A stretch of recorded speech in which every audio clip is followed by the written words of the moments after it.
முன்னேறுவது என்ற அற்புதமான சில விஷயங்களை எல்லாம் நாம் இன்று காண இருக்கிறோம். இந்த கரசை கர்ணமானது சந்திர பகவானுடைய கர்ணம். கரசை கர்ணத்தினுடைய அதிபதி யார் என்றால் சந்திர பகவான். கரசை கர்ணத்திற்கு என்ன மிருகம் கொடுத்திருக்கிறார்கள் என்றால் யானை கொடுத்திருக்கிறார்கள். இந்த கரசை கர்ணத்துடைய அதிதேவதையாக பிள்ளையார்பட்டி விநாயகர் பெருமானை கொடுத்துள்ளார்கள். ஆக இந்த கரசை கர்ணத்தில் பிறந்தவர்கள் எப்படி அந்த வழிபாட்டை செய்து முன்னேற முடியும் என்ற ஒரு சில விஷயங்களை நாம் லக்ன ரீதியாக இன்று நாம் காண இருக்கிறோம்.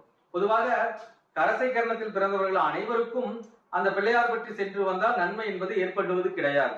ஜாதகத்தில் சந்திர பகவானுடைய வலிமையை பொறுத்துதான் அவர்களுக்கு இந்த பலன்கள் நடக்கும்.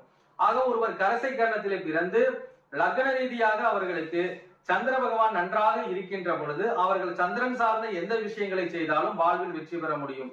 ஆக சந்திரன் சார்ந்த விஷயங்கள் என்றால், சந்திரன் என்றால் பொதுவாக சந்திரனுக்கு என்ன காரகத்துவங்கள்